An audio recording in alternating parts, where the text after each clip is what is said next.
Hello, and welcome to Sean's Test Bench. Today we're going to be assembling the Tiny ITX PC. This is a very small desktop computer. It is actually less than 12 inches tall, and I would say about 10 inches deep and 4 inches wide. It's a very small case. Everything has stayed the same as far as the hardware, except for the SSD. I swapped out the Team Group and put that in the Cooler Master because it was black. I got a Samsung SSD. I'm going to put in this. There's both SATA 3 and they're both the same speed, so it doesn't matter. This is going to be hidden, so I wanted to use it on this build. Used the black one on the Cooler Master build because it was exposed. Other than that, everything stayed the same. I took the covers off the RAM, and this is why I purchased this RAM, not only just because it was the speed was 1866, but I seen that the PCB, the black printed circuit board, was black, so that's why I purchased that RAM. I made some plates and covers to cover wires and hide the hard drives. I'll go over them, and as we build it, you'll see where they get installed. The hard drive I got for this because I couldn't fit the 3.5 in there. Okay, let's clear this bench off and get set up, and I'll show you what I did to this case. There was some modifications done to fit all this hardware in there. So let's clear this off and go over that now. Okay, I painted the case. If you haven't seen this case originally, then go back and watch the trailer for this build. I cut out the back for the power supply where the PCI slots were, and put a metal mesh in here. Put a metal mesh up where the remote plug went, and painted the whole interior black. I cut a window in the side panel.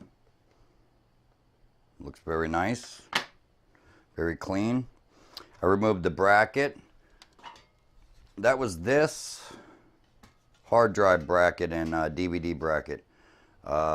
If I do sell this, I'll include it in case anybody wants to put it back and put a DVD drive in it. I'm not doing DVD. Nobody uses them too much anymore. So you can see here in the bottom, I cut out a square. This is for the power supply intake to pull cool air from underneath. I also replaced the original single fan with 2 of them, and these are dual ball bearing fans. They'll last a long time. They'll outlast this computer. They're well-made fans. They're running at half speed. They'll be very quiet, but they'll move a lot of air out of this case. There's not a lot of airspace in this case, but what there is, it'll move it out very efficiently. I went ahead and made decals, made the plates for the hard drives and covers for the wires, and that's about all I did to this case, and painted the interior black. Let's move this camera up and let's start assembling this PC. Okay, let's start by removing the front cover and setting that aside. I think I'm going to put the let me put the power supply in first.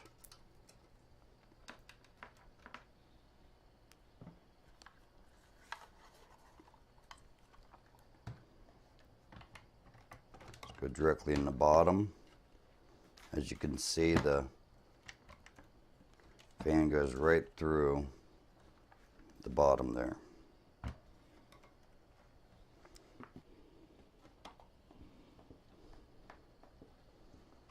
You can't really see, can you?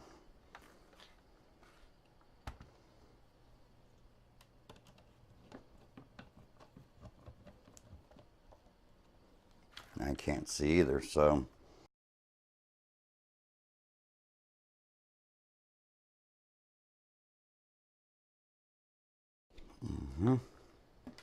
three screws in the power supply, and now that's installed.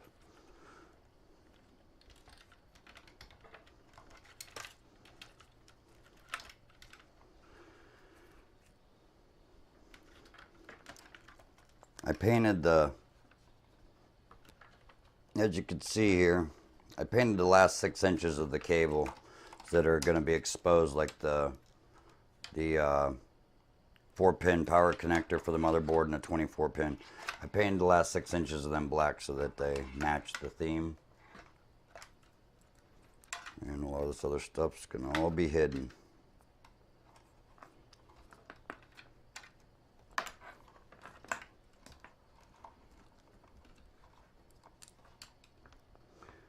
Let's go ahead and get the motherboard ready to go in here.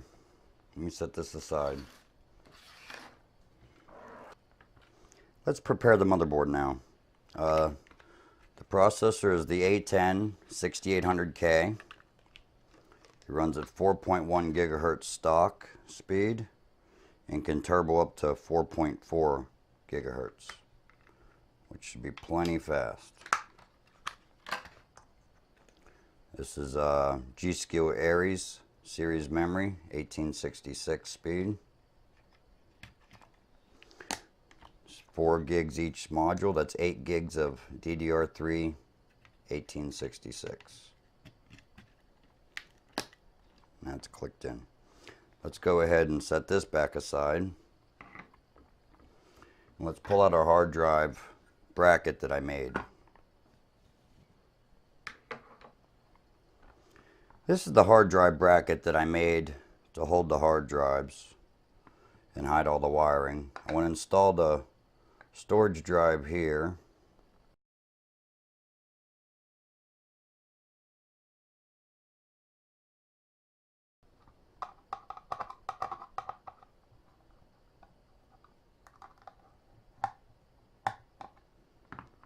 Just like that.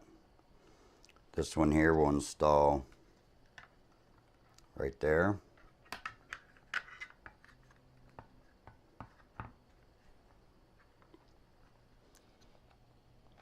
I want the cables on opposite sides so that I think I do. And let's put them the same way.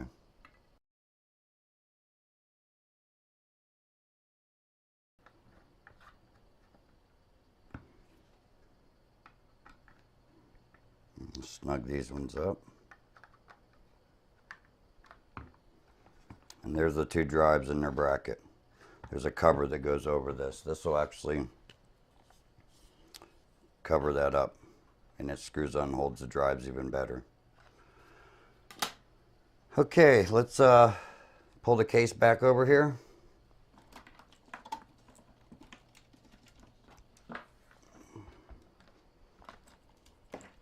Here's our case.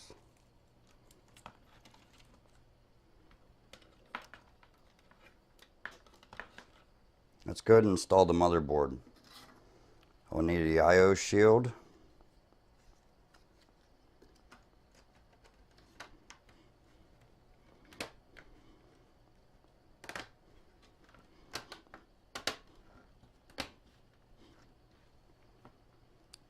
The motherboard.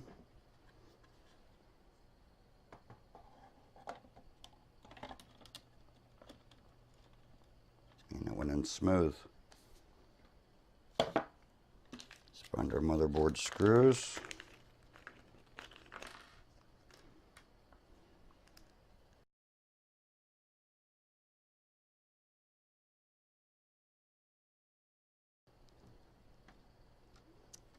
That's in.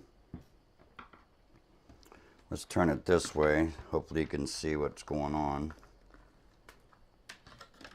Pull these cables out of the way. Let's install the hard drive bracket.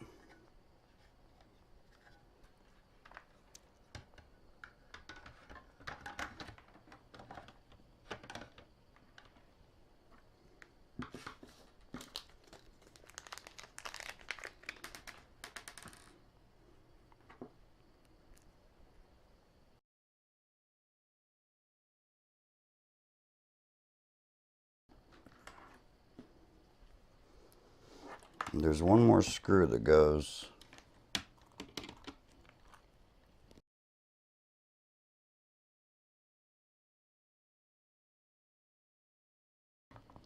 one more screw that helps support the power supply, the bracket. Everything ties together and gives the case strength.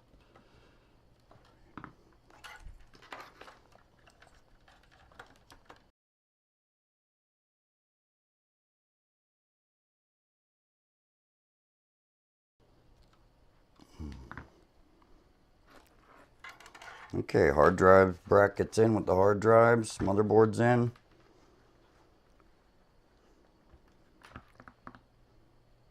And start doing some wiring. Okay, I did most of the wiring off camera because my hands, my head, and everything was in front of the camera. You wouldn't have been able to see it anyhow. So I went in and just wrapped up the wiring. Everything's plugged in. The SATA cables, the power to the hard drives, the motherboard, the 24-pin, front panel connectors are hooked up. Now let's go ahead and install the heat sink on the processor. And clean this processor up with a little rubbing alcohol. And even though this is brand new, I go ahead and clean it off anyhow, just in case there's any residue left from the manufacturing. So I just wipe it down with some alcohol, let it dry. It'll dry very quickly. Let's add some thermal compound. About yay much would be good.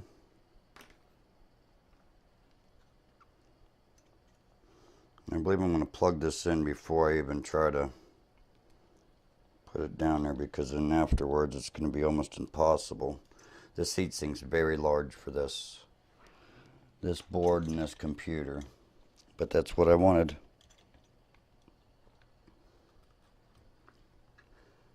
Oh, that was kind of a bugger. Not a lot of room in there. Okay, I don't know if you could see this, but I made a I/O shield, or a cover, to cover up the I/O plate. And it just goes on with double-sided tape. That's permanent double-sided tape. It will not come off. It will be on there for a long, long time. Let's go ahead and put the cover on. I think I need to shim that with one more piece. Let's go ahead and put the cover on the hard drives.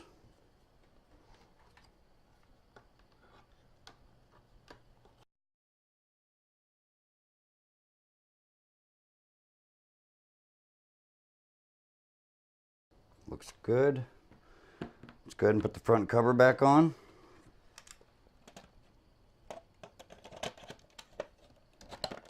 Trying to keep my hands out of your way.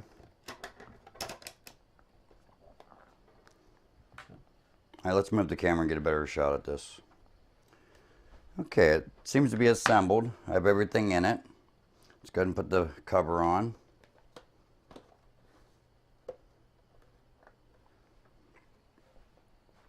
Let me get a power cable and a monitor set up, and let's power this up. She's assembled. Okay, I got a monitor set up, just an inexpensive wireless keyboard and the computer. Let's turn it on. It's on.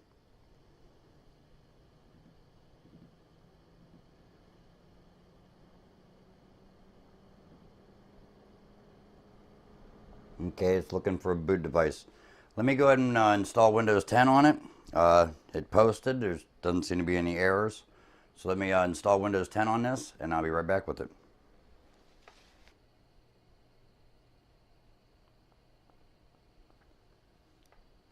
Okay, I installed Windows 10 on it. Everything went flawlessly. It's running at 4.2 gigahertz clock speed with MSI's Overclock Genie. So it's very, very quiet. You can hardly hear the fans at all. These two top fans are running 50%. The CPU fans being monitored by the BIOS, and it was set to a minimum of 25 and a target of 50 degrees Celsius. Right now it appears to be running around 22 degrees Celsius, which is idling is fine. I'm going to go ahead and put it under some load and make sure it's going to stay cool in this case, and I'll give you a little update video on that. Okay, well, that's a wrap on the Tiny ITX desktop computer. I'm going to bring in the camera and get some close shots. I'll do, as usual, I'll do a few without the window on it because of the glare. And then I'll put it back on and get a couple of shots with the window on it. That's a wrap on this one. I have 2 workstation computers for myself to build next. Stay tuned for that. And thank you for watching Sean's Test Bench.